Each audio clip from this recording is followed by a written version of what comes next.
हमारा घर में लड़की के बियाह के मारो, पहलिया के बियाह तो अभी तय नहीं खे भइल।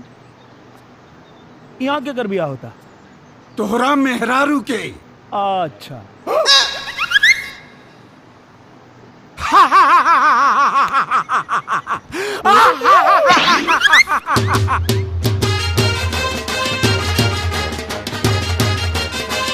तू हमार दामाद होके वाला बड़ा, हम तार ससुर।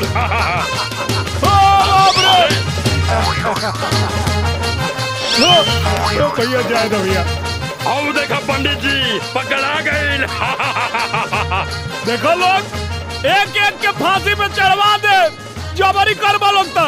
ए माई, अरे देख जबरी करे तारे सरे। ए माँ निमिया की डाल मैया नावेली झूलुआ की झूलिया मैया मोरी गावे।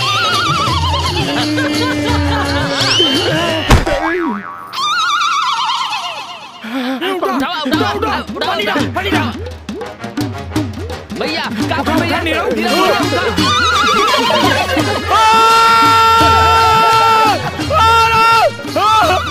हमरा से जबरदस्ती मत करा लोग, अब जुलूम होता। चला नंदू और न चला। हाँ माई, अरे बस तो बड़ी ना, ई बुलडोजर से तोर बेटा चपा के मर जाई भाई।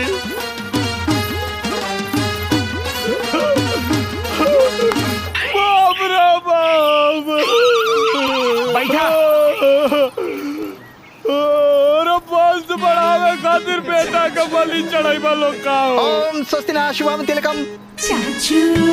ओम मंगलम भगवान विष्णु मंगलम पंडित। गरुड़ध्वजा। पहले 7 फेरा के 7 वचन ले ली। हाँ। एकरा कोई भरोसा नहीं खे, ये कुल रस्म बाद में होत रही। हाँ तईला वर वधु फेरा खातिर खड़ा हो जा।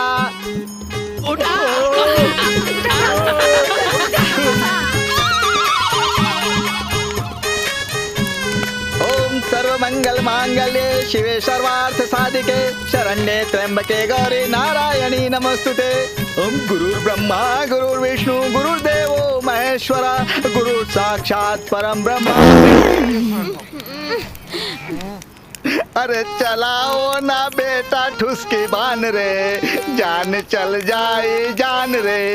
अब पहले कराओ जाके मैदान रे, जान चल जाए जान रे। पंडित मंत्र पढ़ा, बहुत होगा नाटक तोर। ओम विष्णु विष्णु ओम जम्बू दीपे भरत खंडे।